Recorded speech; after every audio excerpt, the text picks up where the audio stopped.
Nostalgia Superstock is among the most popular and fastest growing forms of drag racing. The class recreates the style of drag racing very popular in the 1960s with drivers like Ronnie Sox, Dick Landy, Butch Leal, and Judy Lilly.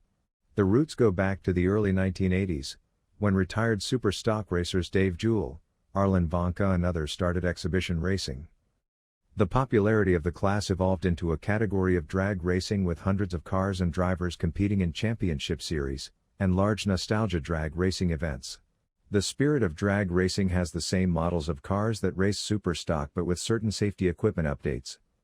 The displacement of the engines in Nostalgia Superstock is not a tech item, and motors as large as 620 cubic inches has these cars running as quick as 8 seconds in the quarter mile, at speeds over 150 miles per hour.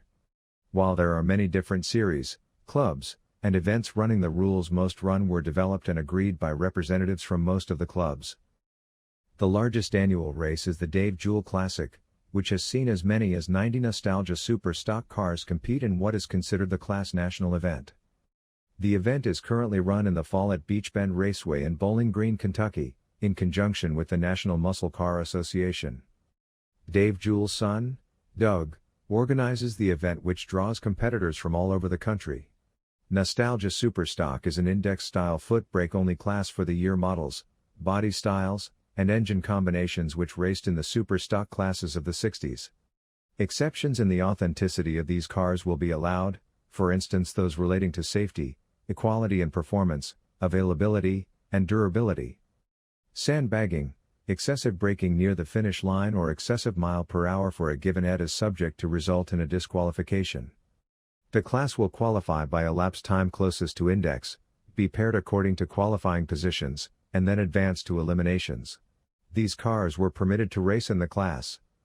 AMC AMX, 1968 to 1969, 390.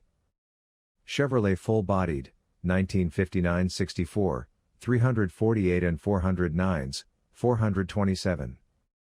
Chevrolet Full-Bodied, 1965-67, 396 to 454.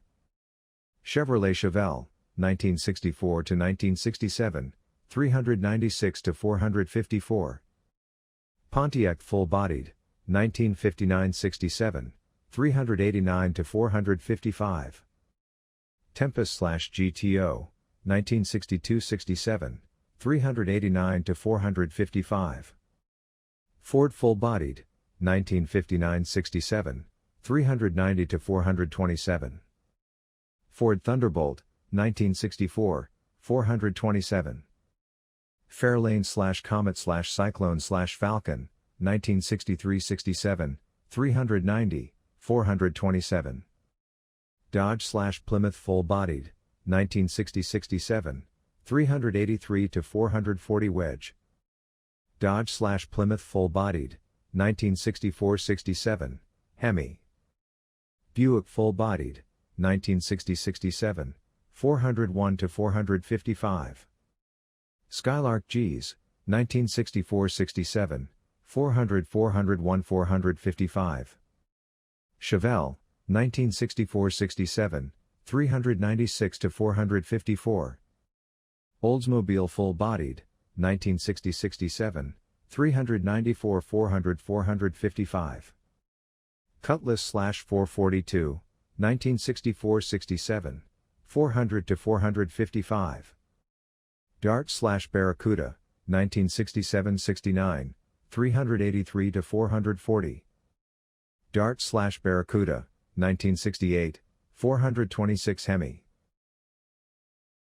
The Dave Jewell Classic is world's largest drag racing event for Nostalgia Superstock drag racing. It is considered to be the NES Nationals, with as many as 90 Nostalgia Superstock cars competing. The event originally began as the NES racing class of the Monster Mopar Weekend back in 1990, and was administered by Dave Jewell, who was a Superstock racer back in the 60s. It was the only class of drag racing at the Monster Mopar Weekend open to all makes of race cars that fit in the strict Nostalgia Superstock rules. 1. The Monster Mopar Weekend was held at Gateway International Raceway the week after Labor Day each year, just outside St. Louis. The event grew to over 60 cars when Dave Jewell last raced in the event in September 2005. Dave died a few months later, in December 2005. For 2006, the NES Racing portion of the Monster Mopar weekend was renamed the Dave Jewell Classic, and Dave's son Doug took over the administration of the event. In 2010, Gateway closed, forcing the Monster to move to the racetrack in Indianapolis, in. About 90 NESCAR competed in the last Dave Jewell Classic held in conjunction with the Monster Mopar weekend at Gateway. One of the secrets of the success of the Dave Jewell Classic was its central location. As such, the event moved to its new home with the NMCA's race at Beach Bend Raceway in Bowling Green, Kentucky.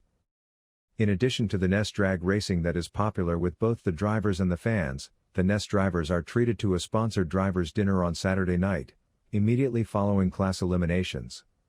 At the dinner, swag donated to the event is raffled to the drivers, and a collection is taken up for Dave's favorite charity, Santa Claus. The early practitioners of nostalgia super stock drag racing are shrouded in mystery and the exact beginnings are hard to discern.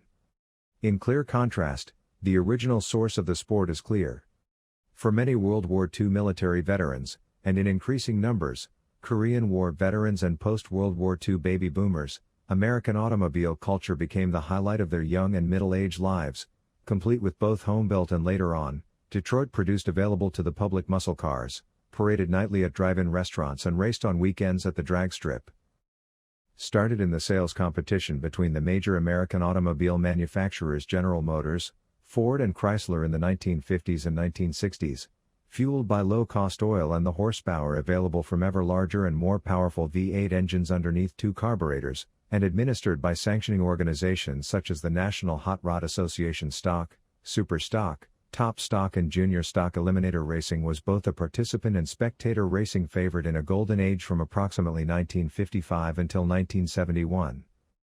In this original era, Stock Eliminator established in 1955, and Super Stock Eliminator established in 1957 race cars were limited to design specifications as factory produced, including maximum engine sizes and other restrictions on cylinder heads, intake manifolds, camshaft and valve train components and wheels and tires.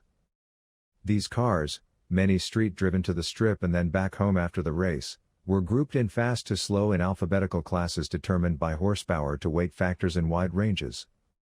In 1960, optional classes for cars equipped with automatic transmissions were added. The nearly universal competition format on the track was heads-up racing. Both cars leave the starting line at the same time, no handicap, and the first one to the finish line is deemed the winner. At first, elapsed times in the 16 to 13 second range, and later on, 12 and 11 seconds for a quarter-mile standard distance, were considered remarkable.